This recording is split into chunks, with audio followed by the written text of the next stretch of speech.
O homem nomeado para ser o próximo chefe da lendária organização Mossad esteve no tribunal esta semana, e o Knesset aprovou uma lei importante criando um tribunal para finalmente julgar os terroristas de 7 de outubro. Quais lições tiramos dessas histórias? Eu sou Ilana Mizel Diamante e esta é a Lei Básica.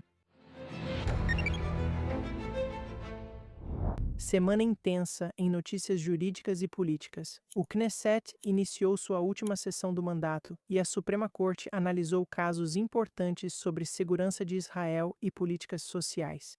A sessão do Knesset começou com tudo. Na noite de segunda-feira, o Knesset aprovou uma lei importante autorizando um tribunal militar especial a julgar cerca de 300 terroristas do 7 de outubro capturados pelas forças israelenses dentro de Israel e mantidos detidos desde o ataque. Esta é uma tentativa de acabar com 2 anos e meio de limbo jurídico sobre como eles podem e devem ser julgados. O projeto de lei foi apresentado conjuntamente por membros da coalizão e da oposição. Foi aprovado por 93 votos a 0, uma supermaioria rara, ainda mais notável porque uma maioria simples teria sido suficiente e porque nenhum membro votou contra. Isso demonstra total unidade ao julgar e punir quem assassinou, estuprou, mutilou, sequestrou e torturou nossos amigos e familiares em 7 de outubro. Friends and family on October 7th. É uma resposta parcial ao clamor por justiça e só resta esperar que seja boa. O projeto de lei cria uma estrutura judicial militar específica. Ele permite acusações incluindo terrorismo, violações da soberania israelense e genocídio sob a lei israelense de 1950 para a prevenção do genocídio. Essa lei do genocídio foi a resposta de Israel ao Holocausto, e aplicá-la aos ataques de 7 de outubro é uma caracterização legal de intenção, a eliminação do povo judeu. A lei permite pena de morte nos casos mais graves e proíbe a libertação de qualquer pessoa julgada por ela em futuras trocas de prisioneiros. E exige que as audiências mais importantes, abertura, veredito e sentença, sejam filmadas e transmitidas em um site público dedicado. Tenha isso em mente para um pouco mais tarde no programa. Certamente haverá dificuldades para colocar esse tribunal em funcionamento e muitas maneiras pelas quais sua implementação prática pode ser dificultada. Mas, pelo menos por um momento nesta semana, o Estado judeu se uniu, como quase sempre faz em resposta a ameaças externas, e falou em uma só voz. Claro, essa unidade se desfez pouco tempo depois, quando uma crise política surgiu dentro da coalizão por causa do alistamento dos Haredim, aproximando uma votação para dissolver o Knesset e convocar eleições antecipadas. Enquanto isso, para quem está tentando acompanhar as notícias judiciais, seus olhos já devem estar cansados de correr atrás das manchetes. Nas últimas semanas, o tribunal analisou contestações sobre a Comissão Estatal de Inquérito de 7 de outubro, a possível demissão do ministro Yair Ben-Gvir e o corte de subsídios e prisão de quem foge do alistamento na comunidade Hared. E agora, há uma ação contestando a nomeação do novo chefe do Mossad, o general de divisão Roman Goffman, que deve assumir o cargo em 2 de junho. Quero focar na história de Goffman porque ela é importante e acho que ilustra alguns pontos-chave sobre a sociedade israelense. O Mossad desfruta de uma reputação mítica tanto entre admiradores quanto entre inimigos. Agora, para os amigos de Israel e do povo judeu, é um protagonista em décadas de histórias de heroísmo israelense, intrigas e espionagem. Eichmann, capturado em uma rua de Buenos Aires em 1960, contrabandeado para Israel, julgado e enforcado. Um falso resort de mergulho na costa do Mar Vermelho, no Sudão, levando milhares de judeus etíopes para Israel. A longa caçada aos responsáveis pelo massacre das Olimpíadas de Munique. E então, apenas nos últimos 2 anos, pagers detonando nos bolsos de operativos do Hezbollah em todo o Líbano, a guerra de 12 dias com o Irã e um ataque conjunto dos Estados Unidos e de Israel que eliminou o líder supremo em seu próprio complexo em Teherã. E agora, essa é a organização cujo futuro chefe é alvo de uma contestação judicial, que o tribunal, é claro, concordou em ouvir e já ouviu. Para quem está sentindo um déjà-vu, essa não é a primeira vez que o chefe de uma grande organização de segurança está na justiça sob esta administração. Vocês devem lembrar que no ano passado, a demissão do chefe do Shin Bet, Ronen Bar, foi contestada e o governo seguiu tendo que trabalhar, e muitas vezes não trabalhar, com o chefe do seu serviço de inteligência interna que o governo havia tentado demitir de forma muito pública. Seu eventual sucessor, o atual chefe do Shin Bet, David Zinni, teve sua posse adiada devido a contestações legais e, depois de assumir o cargo, também foi alvo de desafios jurídicos. Essas histórias são exatamente o que quero dizer quando falo com as pessoas, de modo geral, sobre como a lei em Israel é inseparável das principais decisões políticas que afetam todos os aspectos da vida israelense: segurança nacional, economia, educação, religião e Estado. Quem se importa com esses temas deve saber que o sistema jurídico costuma definir seu destino. Isso é especialmente verdade em um país onde qualquer pessoa pode, para o bem ou mal, contestar decisões diretamente na Suprema Corte. Onde, para o bem ou para o mal, o procurador-geral atua como um veto efetivamente independente sobre as políticas vindas de dentro do próprio Poder Executivo. E onde, para o bem e para o mal, uma ideologia estatista produziu uma burocracia enraizada que vê parte de seu papel como exercer uma hipervigilância sobre a esfera política. E agora chegamos ao caso do secretário militar do primeiro-ministro, general de divisão Goffman, e do Mossad. No momento, o tribunal ainda não decidiu o caso, mas esse contexto será importante, independentemente do resultado. Então, afinal, qual é a história do Goffman? Depende de quem você pergunta, e vou te contar tanto a história conhecida quanto a que talvez você não saiba. Aqui está a visão de quem contesta isso, amplamente divulgada. Duas ONGs e Uri entraram com petição na alta corte. É o Macaias, um jovem de 17 anos. Goffman, então comandante de divisão, aprovou seu recrutamento para uma campanha de influência em árabe que as FDI não estavam autorizadas a conduzir. Na época menor de idade, El Macais foi preso pelo Shin Bet, acusado de espionagem e detido por cerca de 18 meses antes que a acusação fosse retirada. Asher Grunis, presidente do Comitê de Nomeações e ex-presidente da Suprema Corte, discordou da aprovação de Goffman pelo próprio comitê, classificando seu papel como uma falha ética muito grave. A procuradora-geral Gali Barav Meara apresentou seu parecer no domingo, dizendo que a nomeação, abre aspas, sofre de extrema e evidente falta de razoabilidade e deve ser anulada. O chefe do Mossad, em fim de mandato, David Barnea, enviou carta não solicitada à Suprema Corte alertando que Goffman poderia causar, abre aspas, dano imenso ao Estado de Israel. Agora, nessa interpretação, a nomeação é falha, os órgãos competentes já sinalizaram isso e o tribunal está fazendo exatamente o que deveria fazer. Mas aqui está o outro lado que talvez você desconheça. E esse é o lado que diz que o caso El Macaias, na verdade, foi confuso desde o início porque havia duas operações separadas, não uma só. A séria a que colocou El Macaias na prisão não envolveu Goffman em nada. Meses antes da divisão de Goffman sequer tocar em El Macaias, uma unidade separada de inteligência militar já o estava usando como fonte de material confidencial. A divisão de Goffman fez algo muito mais restrito. Seguindo sugestão de uma subordinada, alimentou o canal popular de El Macaias no Telegram com informações já públicas em sites de notícias israelenses como parte de campanha de dissuasão na fronteira com a Síria. Goffman desconhecia que o canal era gerido por uma menor e só soube quando isso veio à tona. A procuradora militar-geral das FDI recusou-se a abrir uma investigação criminal, enquanto a comandante do Comando Norte concluiu que isso foi uma falha operacional e não ética. Ela emitiu apenas uma observação de comando, que é o nível mais baixo de resposta das FDI e nem sequer foi registrada no arquivo pessoal de Goffman. Então, se adotarmos essa interpretação, o que estamos assistindo agora é algo um pouco mais preocupante. A maioria de 3 membros do comitê de avaliação aprovou a nomeação, enquanto o juiz Grunis discordou, mas classificou sua própria opinião como confidencial e não compartilhou toda a sua justificativa com os outros membros do comitê, nem com o público.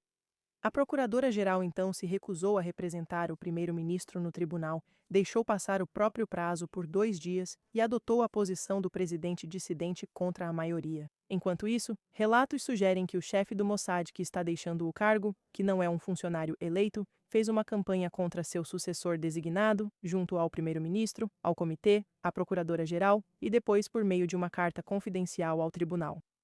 Nessa interpretação, a resposta a Goffman tem menos a ver com Goffman do que com um reflexo institucional. Um sistema cujas figuras de alto escalão se sentem à vontade para se opor, em conjunto, à escolha de um governo eleito quando a candidata vem de fora do seu círculo. Agora, independentemente das interpretações, o próprio primeiro-ministro decidiu lidar diretamente com isso. Na sexta-feira, 8 de maio, Netanyahu respondeu ao tribunal pedindo a rejeição sumária das petições. Ele escreveu que a segurança do Estado é responsabilidade exclusiva do primeiro-ministro e o tribunal não tem instrumentos para questionar tal decisão. Agora, o contraste entre a união para trazer justiça aos inimigos do Estado judeu e o tipo de discórdia que vemos em torno das nomeações não poderia ser mais evidente. Por um lado, uma demonstração de força e determinação, embora não isenta de críticas, dúvidas e tristeza, como era de se esperar. Por outro lado, um dos cargos mais importantes do país, um cargo que precisa trabalhar em estreita colaboração com o governo eleito, e o aparato de segurança que deveria controlar, se torna o centro de uma controvérsia nacional e acaba sendo levado ao tribunal, e não é a primeira vez que isso acontece. Lembre-se, esta não é a terceira, quarta ou quinta grande indicação contestada neste governo. O processo de nomeação do comissário do Serviço Civil foi anulado pelo Alta Corte em 2025, deixando o cargo efetivamente vago por mais de um ano. A segunda autoridade para televisão e rádio foi totalmente congelada por uma liminar de emergência no início deste mês, devido à nomeação para a presidência. Em 2024, a então chefe interina da mesma autoridade, Odália Mines, foi alvo de uma petição que o procurador-geral se recusou a defender. O tribunal repreendeu o procurador-geral na época e aprovou a nomeação. Vamos discutir brevemente o que essa onda de contestações realmente significa. A regra em relação às nomeações era que o tribunal só aplicava a doutrina da extrema irrazoabilidade em casos muito raros. Então, o que está acontecendo?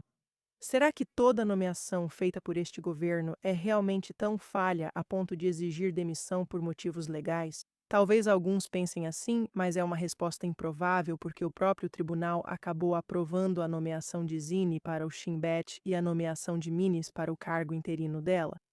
Então, se formos generosas com os contestadores, a resposta é que algumas nomeações podem realmente ser problemáticas. Mas se formos muito céticas, a resposta é nenhuma. Qualquer uma das opções leva a uma dicotomia triste. As contestações acabam sendo ou uma expressão de desconfiança no escalão político ou pura maldade. Isso, por sua vez, é interpretado por quem confia no escalão político como um ataque total às suas escolhas. E o que acontece é uma erosão da confiança de todos os lados.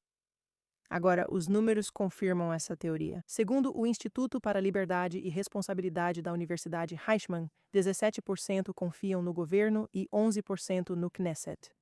A Suprema Corte está em 44%, o que, para ela, está perto de um dos níveis mais baixos dos últimos anos. A Procuradora-Geral tem 43% e a Polícia 27%. As forças de defesa de Israel, por outro lado, contam com a confiança de 65 a 77% do público nesta pesquisa, o que é o índice mais alto entre todas as instituições avaliadas. Já vi pesquisas em que esse número é ainda maior. Fica claro, pela forma como Israel se mobiliza para lutar e como o Knesset finalmente chegou a um consenso sobre o tribunal, que o gatilho para a unidade em Israel é a percepção de uma ameaça existencial. Infelizmente, há, claro, bons motivos históricos e até motivos recentes para isso. Mas, ironicamente, é possível que a forma como as ameaças militares foram tratadas desde 7 de outubro tenha tido o efeito de nos acomodar em uma sensação de segurança interna suficiente. Que as velhas rachaduras e abismos estão se manifestando novamente em todas as coisas que normalmente não consideramos existenciais. Inclui brigas, negociações de bastidores e disputas de poder no âmbito do direito e da governança. Mas a questão de quem está comandando o Mossad, o Exército, o Shin Bet, quão bem eles estão trabalhando com a esfera política e qual é a visão estratégica deles, essas são questões existenciais. As perspectivas deles e a capacidade de trabalhar dentro do sistema ou de desafiá-lo são determinantes, e aprendemos isso também, tragicamente, no dia 7 de outubro. Em certa medida, parece que estamos esquecendo disso, porque a unidade cumpriu seu papel ao mobilizar uma resposta militar notável à ameaça. Israel é como uma armadura inteligente, que é, sabe, um material projetado para endurecer no impacto para proteger o corpo e depois relaxar quando não está sendo atacado. Então estamos relaxando ou já relaxamos e isso fica evidente. Ok. Considerando que essas questões são existenciais, precisamos abordá-las com mais seriedade tanto na política quanto nos tribunais. A menos que haja uma questão séria de legalidade em jogo e não apenas uma avaliação de caráter, as nomeações das quais dependem o governo democrático e a segurança não devem depender da fundamentação dos tribunais. Abordar essa questão exige reavaliar as características extraordinárias de um sistema jurídico que se tornou o principal decisor em tantas questões políticas fundamentais. Já discutimos muitos desses pontos no programa e os mecanismos que os permitem. Não há requisito de legitimidade ativa. Sem querer ser grosseira, mas qualquer pessoa pode contestar qualquer coisa. O tribunal não tem limites sobre o que pode julgar e há poucas restrições às medidas que pode conceder. O nível político deve ser avaliado separadamente, a grande distância entre os israelenses e seus líderes. O índice de 2024 do Israel Democracy Institute constatou que 81% dos israelenses judeus dizem que sempre podem contar com seus concidadãos em tempos difíceis, contra apenas 25,5% que dizem o mesmo sobre o Estado. Essa é uma diferença aproximadamente 2 vezes maior do que a apresentada por democracias ocidentais comparáveis e que, essencialmente, permaneceu inalterada também na atualização de 2025. Para o bem do Estado judeu, essa diferença precisa ser reduzida. E eu acho que o caminho a seguir começa com uma série de cortes cirúrgicos em vez de grandes revoluções políticas. Ações que possam ser facilmente explicadas, que gerem consenso e que ampliem a participação do público na condução de um país que ainda está sendo construído diante dos nossos olhos.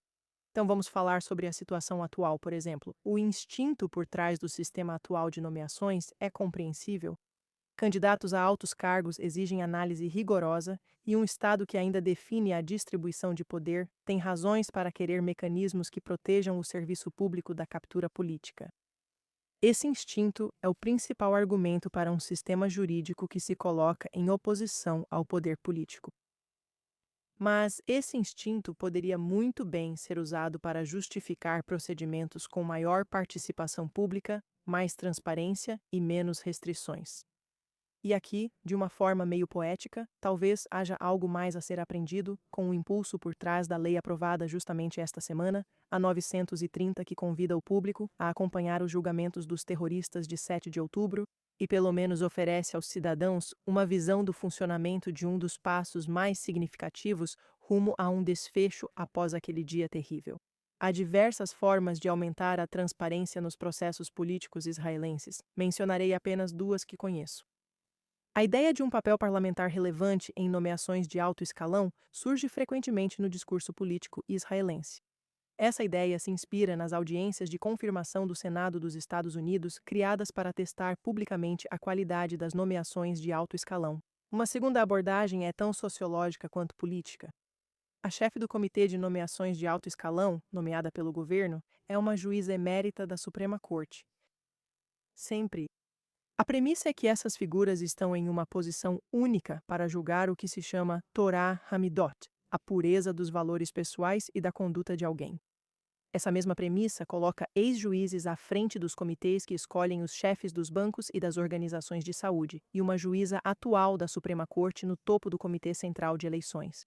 Essa mesma premissa, combinada com o desejo de uma força contramajoritária em relação ao governo, dá às juízas da Suprema Corte um bloco de controle no próprio Comitê de Seleção Judicial.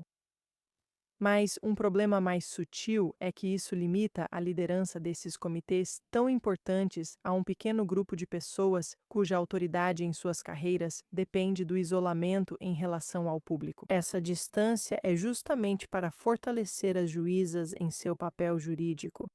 Mas não é necessariamente a qualificação certa quando a tarefa é analisar o caráter de figuras públicas que vão trabalhar com outras figuras públicas dentro da complexa dinâmica da governança democrática.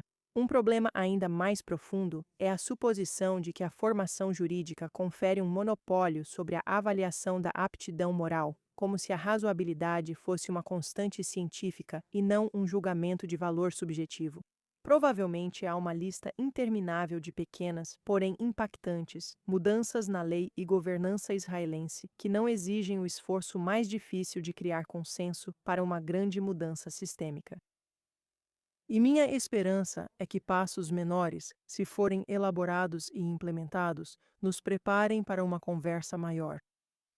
No final das contas, mais essencial do que qualquer uma dessas pequenas ideias é a percepção de que existimos na cabeça de um alfinete em mais de um sentido. E isso apesar de um mercado de ações em alta e de um dos melhores exércitos do mundo. Trabalhar juntas como um punho para defender este país contra inimigos externos é apenas metade do trabalho. A outra metade é baixar os punhos quando chegamos em casa. Então, moradores de Jerusalém, feliz dia de Jerusalém, até a próxima semana.